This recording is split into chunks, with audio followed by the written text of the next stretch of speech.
Hello, everybody, and welcome to ASF Today. I'm Chris Brower, Program Supervisor at the Adaptive Sports Foundation. With me today, I've got Maddison Ackerman. Morning, Maddie. Good morning. And we have Jake, Matthew, and Andrew Epstein, three of our excellent volunteers from ASF. Welcome, guys. Thanks for having us. So Maddison is going to take the lead here and ask some questions. Try to learn some more about you guys, highlight the Epstein family and your volunteerism at ASF, and learn a little bit more about you so that we're all feeling a little bit more connected during these interesting times we're going through right now. So take it away, Maddie. Okay, the first question we have is, outside of volunteering at ASF, what do you spend most of your time doing? Okay, so I live in Binghamton, New York right now, and I'm in paramedic school and work on an ambulance. So that's pretty much eating up most of my time. I'm in and out of the hospitals and on an ambulance 5 or 6 days a week. Since this happened, I came home from school. I'm a college student at Rutgers University. And since I've been home, I just do schoolwork a good portion of my day. And when I'm not doing that, I actually got a job at a supermarket. Oh, nice. So spend 3 days a week doing that. When I'm done schoolwork, I'll be doing that 5 days a week. Okay, nice. Myself active. So yeah, I'm Matt, and I'm also a college student. I am a junior at the University of Connecticut, and I'm home back in New Jersey right now. To keep active and to take up my time, I'm doing schoolwork. Besides that, I play a lot of cards with my family, and I work out for 2 hours a day because I have nothing better to do. So that's basically where I'm at. Awesome. So you're taking advantage of this downtime to stay in shape a little bit. Maybe you wouldn't have time to do otherwise. Yep. Cool. Are you guys who are still in college, are you guys playing sports at all? Any even recreational stuff? Now, like, yeah, no, at school before you. I play intramurals, like flag football with my friends, and we did volleyball. But besides that, just more recreational things, just going out, throwing the frisbee, throwing the football, things like that. I'm basically the same as Matt. I don't really have any like set schedule for any sports, but I'll go play with some friends every once in a while and do something to just keep me active. Awesome. So I'm in a big group of people. We try and do the Spartan races during the summers, and we were all training up for that right until this Corona stuff happened and they canceled all the races. So now we've been sitting on our butts. They canceled them for the whole summer? I don't know. We were only looking through like May when they started canceling stuff, and that was all canceled. So in a couple of weeks, I'm sure we'll start looking at what's going to be available to us in the future. Hopefully something. Hopefully. The next question is, what have you found to be the hardest thing for you during this time?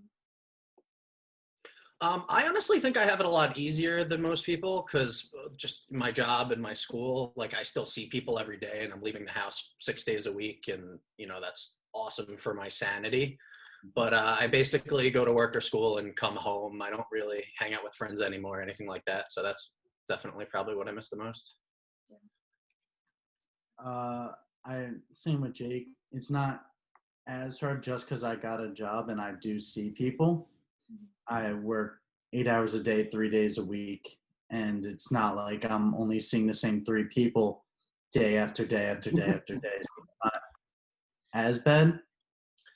Yeah, for me, it's the other way around. I'm kind of stuck at home. I see my dog more than anyone, and he's definitely starting to get tired of me. But I'd say the hardest part for me is the screen time. I find my eyes by the end of the day are hurting a little bit. Because, I wake up, I'm on my phone, I'm checking social media, and then I do schoolwork for 4 or 5 hours, 6 hours a day.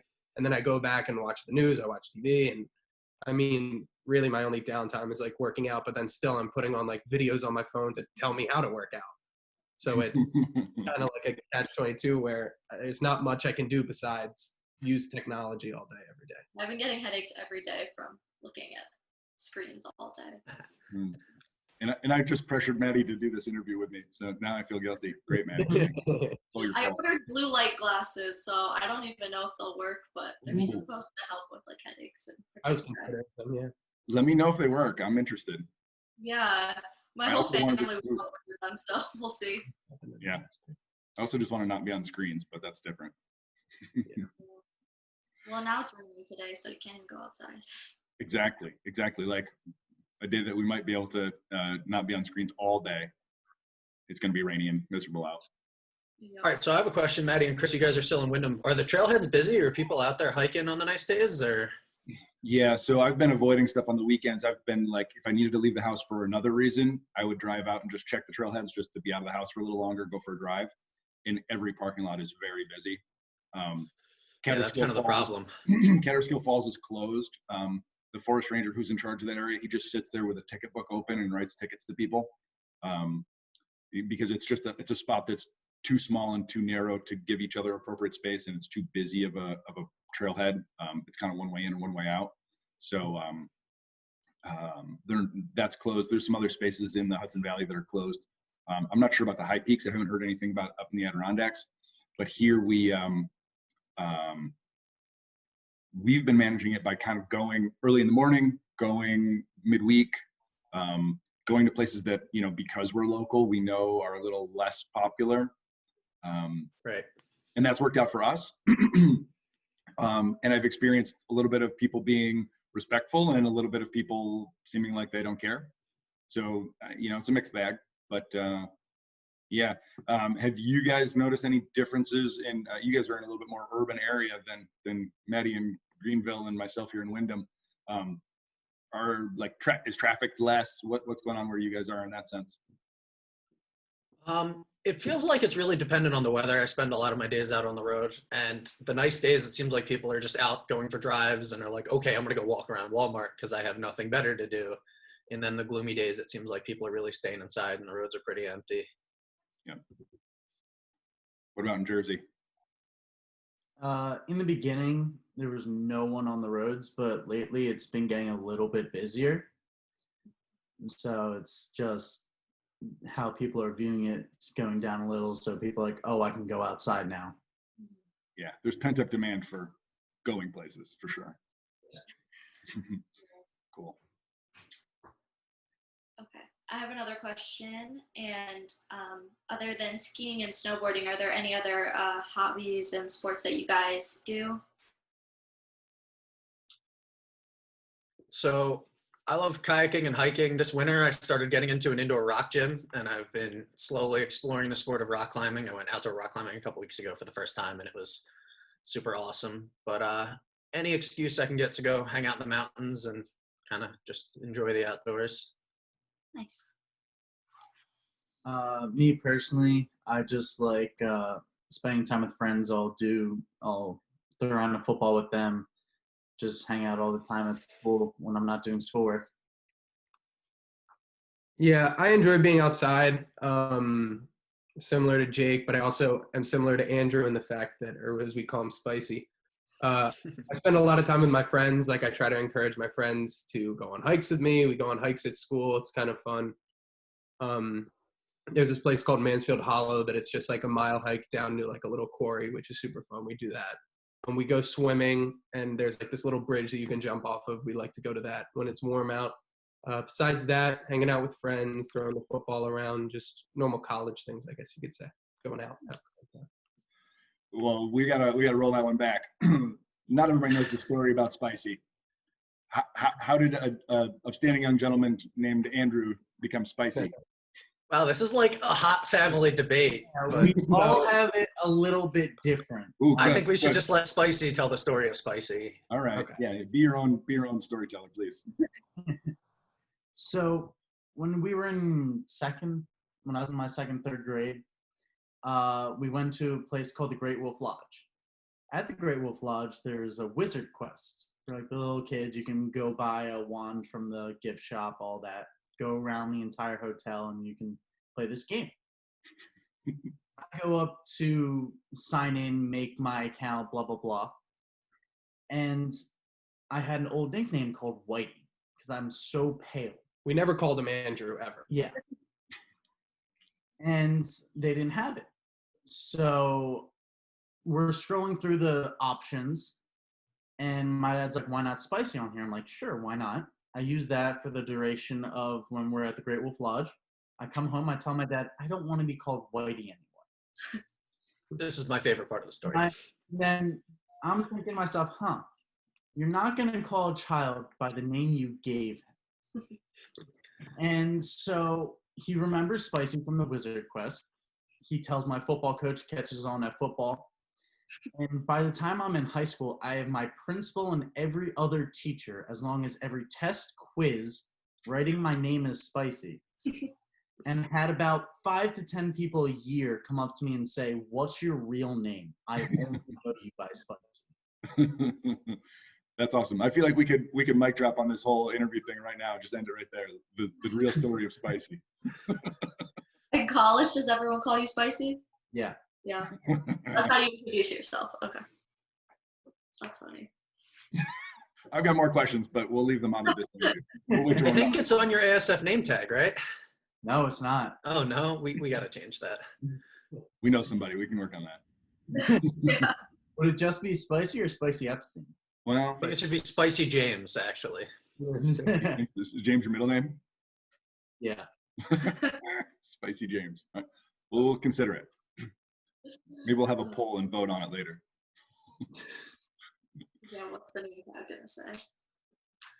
Okay, I have another question. I know you guys have all been busy with like schoolwork during this time, but have you been reading any good books recently or having time for anything like that? So no, I have not been reading any books. I've been staying pretty busy with work and school, and honestly, I'm gone from the house 12 or 14 hours a day, so I pretty much just come home and fall asleep to a TV show or something. Yeah, I do schoolwork, and that's all the reading I really want to do. So That's fair. What a cultured family we have here. Yeah, I'm not really a reader either. and then Dad finished the book in a week. Yeah. I think it's part of just the phase of your life that you're in, right? I mean, I read a ton when I was in college, but it wasn't for fun. Yeah. That's fair. I definitely read more during the summers and when I'm not in school than I ever do during the academic year. Yeah. Yeah, I graduated in December, and I think I've read more since then than I did like the whole 3.5 years I was in college. Yeah. Have you read a good book, Chris? I'm in the middle of a bunch of books. That's my problem, is I'm always intrigued by the next book, the next story, the next. So I'm reading one about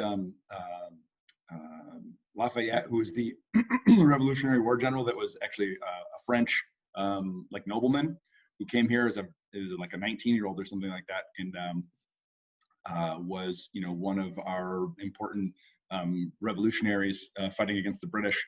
Interesting story. It's written very recently, and so it's cool because it does a lot of modern comparisons with Lafayette and the politics and the intrigue and all that stuff with what's going on currently. So it's history mixed with current events. So that's been pretty fun. But I'm always reading something about bikes, and I'm always reading something about like gardening or fixing up my house or some like nonfiction stuff too. And that's a little bit more like you read what you need to know for the minute, then you move on. Yeah. Lafayette was in the Hamilton musical. That's where I know him from. Gotcha. Yeah. See, I haven't seen Hamilton. I should get more cultured. Have any of you guys seen the Some Good News YouTube page? Yes, with John Krasinski. Yeah, John Krasinski brought on the entire cast of Hamilton in the second episode, and they sang to a little girl over Zoom. It was really cool. That's awesome. I'll have to check that out. I've seen it, but I haven't actually watched it. Yeah, it's good. It's so funny. Cool. Let's see if there's another good question here. If you could visit any place in the world, where would you want to go? So I have quite a bucket list actually, but at the top of it is it's like a 3-day hike up to Machu Picchu, and I'd really like to do that hike. If I was gonna go anywhere, I want to go to the Great Barrier Reef and go scuba diving. That's on my bucket list, and I really want to do that. Machu Picchu is also on my list, but I guess I'll give another one. I'd like to see the Northern Lights. I think they're really, really cool. That's good. Maddie, I'm going to flip that one on you. Where do you want to go?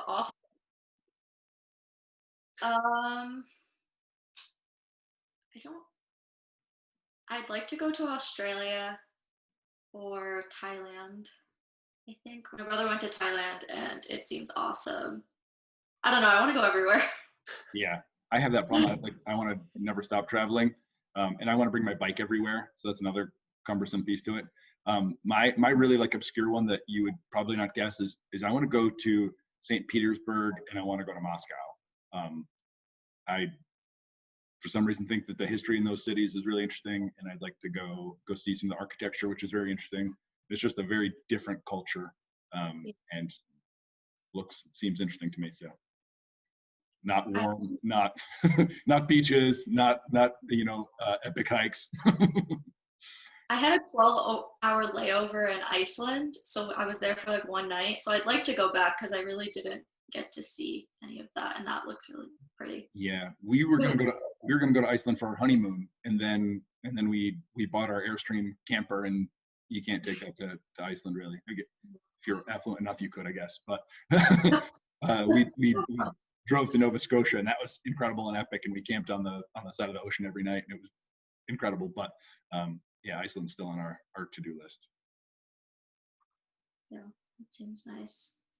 I'm just gonna go off of that. It's pretty similar, but like, have you had a favorite place you have traveled already? Internationally, Venice was really, really cool. I went when I was a teenager, so that was probably one of the more unique cities I've ever been in my life. I would say for me, when I was 13, I went on a cruise up the Baltic Sea. Stopped in like Hungary, Poland, Germany, and that was really cool. Yeah, That's awesome. That sounds cool. For me, I'd probably say Rome. We went as a family with our extended family when we were younger. I'm not really sure how old, but I just remember the experience of spending it with all of our family and just having a good time together. And I remember that experience as just being really special. Cool. Again, Maddie, what's yours? Me? Yeah.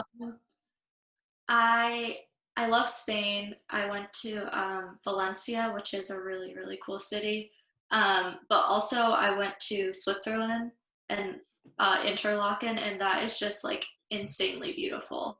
You get to ski in the Alps at all? I did not. We were there in the summer. I mean, I guess you can still go skiing, but no, we didn't go skiing. We went on the water though, in the lake, and it's so beautiful. Like, it surpassed what I thought it was gonna be. So I love Switzerland. Expensive, but beautiful. Yeah, cool. I've got to build on that. Jake asked you if you went skiing. We've got a little bit of a divide here. There's skiers and there's snowboarders in our frames. So who lands where on that spectrum for those of us who might be watching that don't know? I can snowboard, and people make fun of me on skis, but I can kind of get down the blues and blacks all right. Yeah, I'm a snowboarder as well. I think this past season I went down a green on skis, but that was about it. And I'm a skier. I don't really attempt the dark side. That was a very funny day when he was on a snowboard. I really enjoyed that. I did it once, and my feet ended up hurting way more in snowboard boots than they did in ski boots, to be honest. So I called it quits. And you were doing it wrong. You were doing it wrong. And Maddie, what about you? I can barely snowboard. Not true. Ski. She's a ripper. She's a ripper. She can snowboard. Awesome. And everybody knows that I'm a snowboarder first, but I nearly chopped my leg off skiing this year, so that was big success. I'm still doing PT. I've kind of gone backwards with this being at home and not being as active stuff, so it's been no fun. Good. Okay, we've got that cleared up. We're mostly snowboarders. Sorry, Matt. I went skiing once and it was not good. I took my skis off and walked down half of the mountain. That's how that goes. Yeah. Let's see if we have any other good questions on here. I don't know if you guys have an answer for this, but one of the questions is, who has inspired you most in sports or in life? You can go either way with that. I'm gonna pass this one off to Matt and Andrew. I don't know. Nobody's inspired you?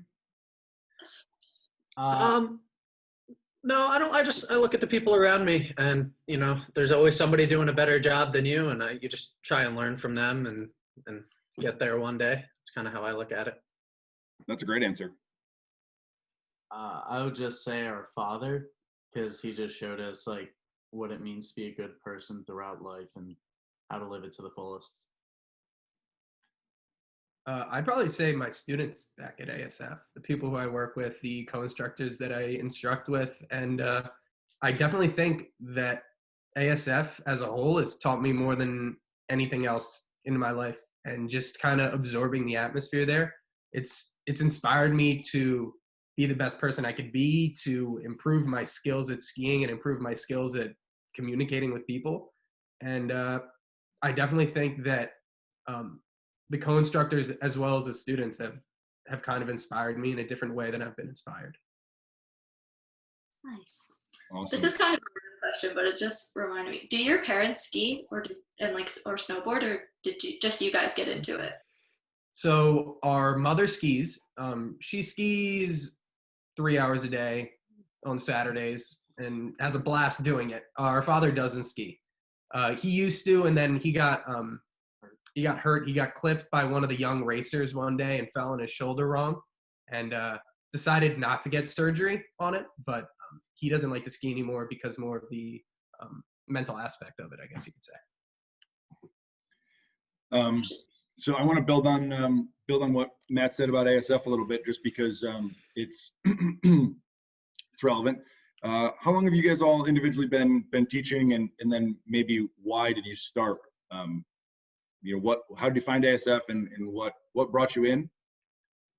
So back when our parents both were still skiing, we rented a house up at Wyndam for the season, and it was our first year, and we were just all out doing our thing on the hill, and I saw all these green coats running around, and I was like, what is this? And then I figured out just by talking to people that it was adaptive. And one spring afternoon, I rolled in the door and talked to Ginny, not that I knew who Ginny was at that point, and was like, hey, what do you guys do? And I did the first part of the hiring clinic that spring, and what is it, 5-6 years later now? No more. No, it's more. I've been More? 4. Yeah, 7? I've been here for 7. Okay, 7 years later. Time flies. My 4th. Having fun. So did you guys just see what Jake was doing and see how impactful it was and follow suit, or how did you guys get involved? Me personally, Jake and Matt were already in adaptive, and I'm like, well, this seems really cool. And I wasn't the best snowboarder at first, so I definitely had to get better even before I applied for the hiring clinic. So once I got better, I truly learned what it was when I got a little older, and I just loved it ever since I started. So yeah, I actually wrote about this I'm applying to dental school now. My application goes out in June. But I wrote this as like my personal statement. I kind of wrote that originally I started, this is year 6 for me. I started because my older brother did it, and I kind of saw it more as a application piece for my college application. Yep. Which is not the best way to think about it, but it's kind of what I saw as like, oh, this is a good thing to do. Like, I'll do it for a few years and then call it quits and I won't have time. But it's kind of transformed into something that I make time for. Absolutely. Yeah. And so I kind of got started for not necessarily the right reasons, but I think I continued for the right reasons. And it's because I really enjoy it. Yeah, I'll take a minute here to pat you guys on the back, because as a team, the 3 of you guys are really impressive. Each of you individually really adds to our programming, and we appreciate you guys coming out in the summer for special events. Jake spent a bunch of time with us last summer, and that was very much appreciated. A lot of fun. It was a lot of fun. Yeah, and you guys are great. It's funny because not everybody has worked with you guys, with all of you, but if anybody's worked with one of you, they like all of you. You know, you I guys, don't know. Yeah, they still can't tell us apart. and it's good and it's bad, right? You all get a little bit of credit, and but you guys are fantastic, and we really appreciate you guys. So thanks for making time for us, because that's really what it is. If it's the right fit in your life and it motivates you in those ways, that's how it's going to work. You have to make time for it. It's not. It's truly an organization that I hope to be involved with for the rest of my life. Well, thank you, dude. I feel the same, and you know, I think even when I no longer work, I'm going to volunteer, if that's how that works out. If you know, if I move on to a different role someplace else, or have another opportunity, I think that I'll find ways to make time for adaptive, because I don't think I'm leaving the area anytime in the foreseeable future. But yeah, it's really impressive. I started out as a volunteer, you guys know that, and it's super fun to have you guys. Maddie, do you have any more you want to add? Anything any other questions we left out that we should really needle these guys with? I don't have any other questions that I think we have to ask. I don't know if you want to ask them anything else. I would say I would ask for a little bit of what do you think is something that a new instructor, if somebody's going through the new hiring clinic, what's something that you think is valuable for them to know? What's something that they should know before they even meet their first student? Little piece of advice, doesn't have to be anything earth-shattering, just Patience is key. Whatever kind of time frame you can build in your mind that you think the student, it's probably going to take a lot longer. And that's, in my opinion, what we're there for, because we're teaching people to make turns in the snow, just like any able-bodied person. We just we adjust our methods and time frame a little bit. So for me, I would give the advice of kind of absorb your surroundings. For me, I got to know a lot of the ski instructors as early as possible, and people had way more experience and way more knowledge than me. And I think that was to my benefit, that I could kind of talk to people and be social and communicate with others to kind of, if I didn't necessarily know what I was doing, say, hey, just ask for help. Like, I think that's something that people don't do enough, is ask for help, ask for advice. And you should always be learning. There's always things to learn. So that's my piece of advice. Get to know people. excellent. Yeah, mine would be kind of similar. It's just taking everything, try everything you can, because my first 2 years I was VIDD, but these past 2 years I wanted to try mono bi. So just trying everything I can so I can just help out any way that I'm needed. Cool. I'm going to clarify that for anybody who's watching that isn't familiar with the terminology. So Spicy's referencing his training focus was visually impaired or more cognitively disabled individuals for his training when he started, and then he started working on mono skiers and bi skiers, so the sit down equipment. And yeah, I think that's a great perspective to have. What you think you might really excel at might not be the case, or you might find a lot of pleasure in being a little bit of a jack of all trades, if you will, dipping your toes in all of the different aspects of how we teach and the equipment we can use. I think that's valuable. Makes you more well-rounded for us, makes you more versatile as an instructor. You can accommodate more students. And oftentimes we find, we think it's gonna be a stand-up skier on paper, you know, through an application.